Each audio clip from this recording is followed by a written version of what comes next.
On October 21st, a Russian Su-27 fighter came within only 10 feet of a U.S. aircraft over the Black Sea. But the real story is not just the risky intercept itself. It is the calm, calculated American response. No shots were fired. No dramatic move followed. Instead, the crew relied on training, systems, and advanced technology that turned the pilot's show of force into a moment of technical frustration in the sky. So how can a reconnaissance aircraft stand up to one of the world's most agile fighter jets, using nothing but discipline and information?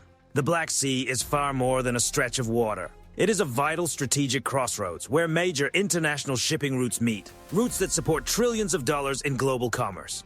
At the same time, it remains one of the most sensitive regions in modern geopolitics. That day, a U.S. Navy P-8A Poseidon patrol aircraft was flying a routine mission at 10,000 feet.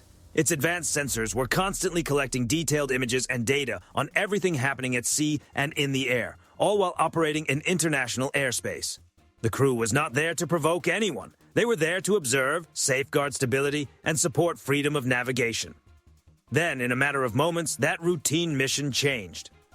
The Poseidon Sensor Suite, one of the most sophisticated airborne surveillance systems in service, picked up a fast-moving contact closing in at remarkable speed. It was a Sukhoi Su-27 flanker, a signature aircraft of Russian air power, launched urgently from a coastal air base in nearby Crimea. The jet was accelerating hard, flying a direct and unmistakable course straight toward the American aircraft at more than 500 nautical miles per hour.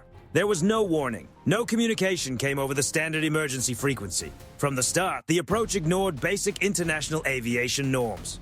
The Su-27 crossed directly in front of the P-8A at a distance of just 10 feet, an extremely dangerous maneuver by any standard. But the situation became even more intense. The Russian pilot then performed an aggressive barrel roll directly ahead of the American aircraft. This was not just unsafe, it created a real physical hazard. At one point, the fighter's fuselage passed within roughly 25 feet of the P-8A, generating a strong air disturbance that could have destabilized the larger patrol aircraft and pushed it into a dangerous loss of control. Inside the Poseidon, the incoming data made one thing clear almost immediately. This was no misunderstanding. The Su-27's speed, its tight approach, and the precision of its flight path all pointed to a deliberate attempt to create pressure and dominate the encounter visually and psychologically. On the tactical display inside the P-8A, the red symbol marking the Su-27 pulsed with urgency. Its threat vector showed a closure speed of 600 knots. The gap was shrinking fast, down to 500 meters. Time to the next intercept point. 30 seconds. Through the infrared sight, the American pilot watched the flanker closely, but his pulse stayed steady. It was the result of thousands of training hours built for moments exactly like this, when discipline matters more than emotion and calm decisions matter more than speed. Inside the aircraft's secure communication system, one critical question was raised. Was this the reckless move of an inexperienced pilot, or a deliberate test ordered from higher command to measure American reactions and rules of engagement? The answer could shape the next few minutes and potentially influence stability across the region. Russia's first tactic soon became clear. By using basic electronic masking methods, they appeared to be trying to obscure the Su-27's true flight path, assuming the American crew might be caught off guard and forced to alter their planned route, effectively giving up control of the airspace. That assumption became their first major error. They believed they were confronting a single aircraft operating alone. They were mistaken. Nearby, at high altitude, a U.S. military E-3 Sentry AWACS aircraft was already on patrol and linked directly with the P-8A. The E-3 airborne warning and control system carries radar capable of tracking low-flying targets out to roughly 250 miles, with even greater range against higher altitude contacts. In moments, information from both aircraft was transmitted across a secure network, combining sensors into one shared tactical picture. The result was a wide, real-time view of the entire area. The Su-27's exact position, speed, and likely flight path had already been calculated while it was still 50 nautical miles away. Any chance of surprise was gone before it could matter. With complete situational awareness, the American crew stayed composed and responded with precision. They directed the P-8A's high-resolution cameras to document every second of the encounter, transforming a brief act of intimidation into permanent evidence that could be reviewed by the international community. While Russia relied on a rough game of concealment using older concepts, the United States operated inside a tightly connected information system. In that network, every move by the opposing side could be detected, assessed, and answered before the action was even complete. But the pressure in the sky was not over. The first Su-27 was not acting alone. On the AWACS display, operators detected two more Russian fighters lifting off from the Sevastopol naval port. These were the more advanced Su-30 models, aircraft capable of speeds up to Mach 2.35. They were armed with multiple weapon systems, and their objective quickly became obvious. Use speed and numbers to box in the P-8A and force it into a vulnerable position.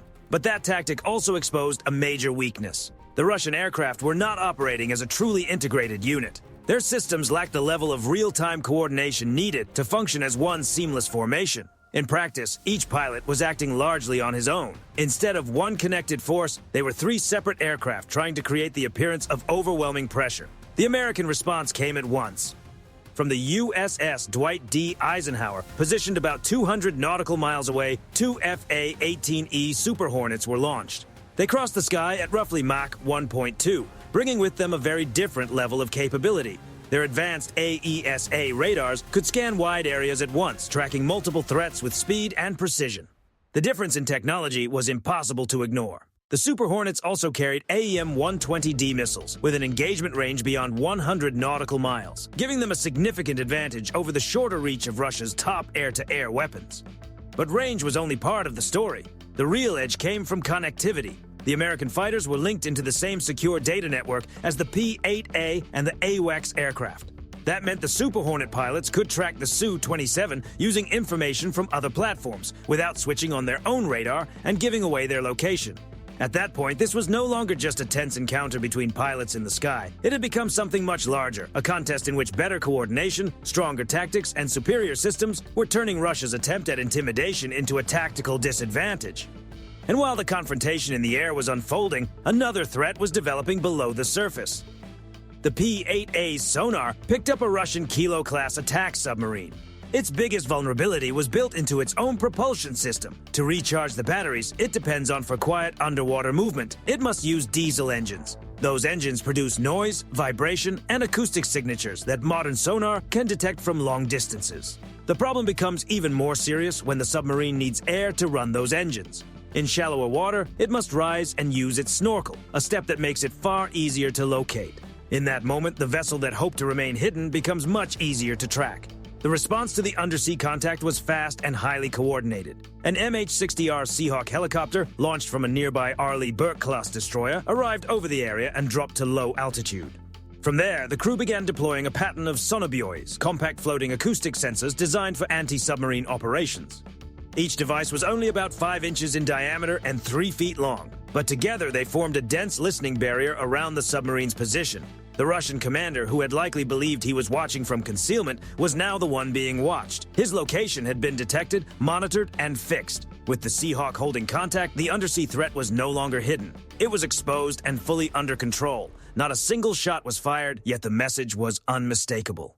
The United States had control below the surface just as firmly as it had control in the air. What had been intended as a hidden danger was detected, tracked, and stripped of its value. Russia's next move came in the form of an electronic threat. The lead Su-27 pilot switched on his fire control radar and briefly locked onto the P-8A. In military terms, that is a serious signal, the kind of action that suggests a missile launch could follow. At the same time, the flanker began transmitting basic jamming signals, trying to disrupt the American aircraft's sensors with electronic interference. It was a final attempt to pressure the crew and push them into backing off. Instead, the move failed completely. The moment the Russian radar signal reached the P-8A, its electronic warfare systems responded. They did more than block the interference. They turned the pressure back on the source, flooding the Russian systems with carefully shaped electronic noise. The response was immediate and highly effective. On the Su-27 pilot's radar screen, the single P-8A contact suddenly disappeared. In its place came a swarm of false returns. What had been a clear target picture turned into confusion. His display was now crowded with phantom contacts, making it nearly impossible to tell what was real and what was not. Over the radio, his voice broke through the interference with urgency. Target lock was gone. The screen was filled with false marks. He was asking for instructions, but even that was becoming difficult. The same disruption affecting his radar was also damaging his communications, cutting him off from coordination with the other aircraft and leaving him isolated in the middle of the encounter. With no reliable picture and no clear way to separate real targets from fake ones, the Russian pilot had little choice but to break off and pull away. Then came the moment that changed the entire tone of the encounter. As the Su-27 pilot tried to recover and reposition, a new contact appeared on his radar in what looked like an ideal attack position, only 50 nautical miles away. But this was not another fighter. Its radar signature was unfamiliar, something outside the pattern he had been trained to expect. It was a B-2 Spirit stealth bomber. According to the story, it had flown from its base in England and remained over the Black Sea the entire time without being detected. Its presence was not meant as an immediate strike. It was meant as a signal, a calm but chilling reminder that the United States had controlled the wider airspace from the very beginning and had options available at every stage of the confrontation. Then, from 80 nautical miles away, an F/A 18E Super Hornet pilot received the order to fire. He launched an AIM-120D missile, but this missile carried no warhead. It was not meant to destroy, it was meant to send a message. The missile tore across the sky, leaving behind a bright trail from its engine. It passed the nose of the lead Su-27 at a distance of roughly 200 feet, close enough for the Russian pilot to see it clearly. The shockwave from its passage would have been impossible to ignore inside the cockpit, while the sound of its flight was carried across the emergency radio frequency. There was no shouted warning, no dramatic radio threat. Only the silent presence of the stealth aircraft nearby, combined with a precise display of force that stopped short of lethal action. The meaning was unmistakable. Disengage now, or the next launch may not be symbolic. For the Russian pilot, everything had changed in seconds. He was no longer dealing only with an Fa-18 armed with longer-range weapons. He had also become aware of a B-2 stealth bomber whose presence he had not detected at all. What had begun as an attempt to intimidate had turned into a situation where continuing forward carried serious personal and strategic risk. He sharply turned the Su-27 away and dropped any attempt to continue the encounter. Over the radio, he reportedly informed base in a controlled but urgent voice that his radar and fire control systems had suffered technical issues following the earlier electronic interference. It was a convenient explanation, one that preserved appearances while avoiding the harder truth. He had been outmatched in technology, tactics, and overall control of the situation. But the American operation was still not finished. The Fa-18. Super Hornets did not immediately head back to the carrier. Instead, they established a protective perimeter around the P-8A, flying steady patrol patterns with calm precision. High above, the crews aboard the AWACS continued watching their radar displays, following the retreating Russian aircraft as their signals grew smaller and smaller until they finally disappeared beyond scan range. When the encounter ended, the result was clear. No weapons had been used in combat, yet the objective had been achieved. Control had been maintained, pressure had been answered, and the mission continued without interruption.